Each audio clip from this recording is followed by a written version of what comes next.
Assalamualaikum warahmatullahi wabarakatuh. Perkenalkan, nama saya Indah Wulandari dari Tadris Bahasa Indonesia kelas 1 CTBI dengan NIM 236151088. Adanya video ini dibuat untuk memenuhi tugas ujian akhir semester mata kuliah Metodologi Studi Islam yang diampu oleh Bapak Ahmad Mahfudi. Yang pertama, video ini akan menjelaskan mengenai perbedaan antara penelitian agama dengan penelitian keagamaan. Pada dasarnya, penelitian agama berbeda dengan penelitian keagamaan. Penelitian agama ada untuk meneliti dari bagian atau tubuh dari agama tersebut yang mengacu kepada Al-Quran dan hadis, sedangkan penelitian keagamaan penelitian yang dititik beratkan pada sistem-sistem keagamaan yang mengacu pada daerah-daerah, maksud saya yang mengacu pada keragaman sosial atau masyarakat seperti kemanusiaan, kerukunan, dan interaksi sosial. Jelas berbeda dalam kedua hal tersebut jika ingin dibahas. Dalam penelitian agama ini yang dikaji atau objek yang dikaji adalah agamanya. Sedangkan penelitian keagamaan yang dikaji adalah sistem-sistem yang ada di dalam agama tersebut.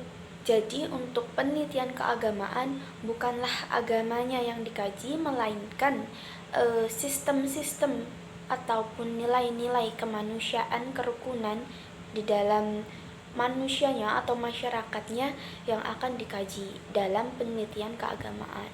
Berbeda dengan penelitian agama. Kalau penelitian agama, ya tadi, seluruh bagian dari agama tersebut yang menjadi objeknya untuk dikaji. Kemudian, apa itu contoh dari penelitian agama dan penelitian keagamaan? Apakah sama? Tentunya berbeda karena pengertiannya pun sudah berbeda. Namun tidak memiliki perbedaan yang terlalu signifikan atau yang terlalu berbeda secara seperti berbeda dalam lingkup lain, tapi masih dalam satu lingkup yang sama. Untuk penelitian agama, contohnya yaitu adanya penelitian tentang sumber ajaran agama yang telah melahirkan ilmu tafsir dan hadis. Ada pula contoh lain yaitu ajaran agama yang mengkaji usul fikih yang kemudian melahirkan ilmu-ilmu seperti ilmu tasawuf dan ilmu fikih dan sebagainya. Sedangkan untuk contoh dari penelitian keagamaan yang merupakan sistem-sistem, kalau di Indonesia sendiri mungkin contohnya itu seperti yang sudah pernah dibahas, yaitu contohnya seperti adanya partai-partai keagamaan dalam pemerintah. Itu termasuk dalam sistem keagamaan yang dimaksud sistem yang ada, sistem dalam suatu pemerintahan yang terdapat unsur agama di dalamnya. Setelahnya saya akan menjelaskan mengenai dinamika Islam kontemporer dan contoh pemikirannya. Ada 5. Yang pertama, post-tradisionalisme Islam, Islam kultural, Islam struktural, postmodern Islam, dan neomodernisme Islam. Yang pertama, post-tradisionalisme Islam. Sebenarnya post-tradisionalisme Islam ini adalah upaya pembaharuan tradisi yang tidak lain adalah upaya pembaharuan tradisi secara menerus-menerus untuk menghasilkan tradisi baru. Sedangkan perumusan metodologi post-tradisionalisme Islam menghasilkan paradigma baru pemikiran Islam yang telah dirumuskan sebagai kritik nalar maupun telaah kontemporer yang menghasilkan sebuah tradisi atau yang ditelaah terhadap sebuah tradisi.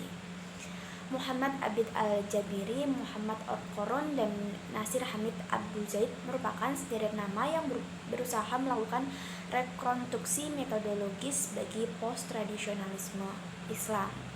sebagai gerakan post-tradisionalisme Islam di Indonesia kemudian menjadi konstruksi intelektual yang berpijak dari dinamika budaya lokal Indonesia dan bukan tekanan dari luar yang berinteraksi secara terbuka dengan berbagai jenis kelompok. Nah, apa aja contoh dari pemikirannya? Yaitu ada seperti kelompok masyarakat seperti buruh, petani, LSM, dan gerakan feminisme yang kemudian membawa gerakan ini tidak hanya bersinggung dengan tradisi Islam, tetapi juga pemikiran-pemikiran kontemporer yang baik tradisi liberal, radikal, sosialis, marxia, poststrukturalis, dan postmodernis, juga gerakan feminisme dan civil society. Ada Islam struktural. Nah, Islam struktural sendiri merupakan istilah lain dari strukturalisme. Strukturalisme adalah paham atau pandangan yang menyatakan bahwa semua masyarakat dan kebudayaan memiliki suatu gerakan dan pemikiran filsafat yang sama, bahwa masyarakat mempunyai kebudayaan, struktur yang sama dan tetap. Ciri khas dari strukturalisme adalah pemusatan pada deskripsi keadaan aktual objek melalui penyelidikan, penyingkapan sifat-sifat intrinsiknya yang tidak terikat oleh waktu, dan penetapan hubungan secara fakta atau unsur-unsur sistem tersebut melalui pendidikan. Dan yang ketiga ada Islam kultural, di mana Islam kultural ini menunjukkan sifat inklusivitas atau sikap yang tidak menunjukkan atau sikap yang tidak mempermasalahkan bentuk-bentuk simbol atau pengalaman agama, tetapi lebih penting tujuan dari misi dari pengalaman tersebut. Kita akan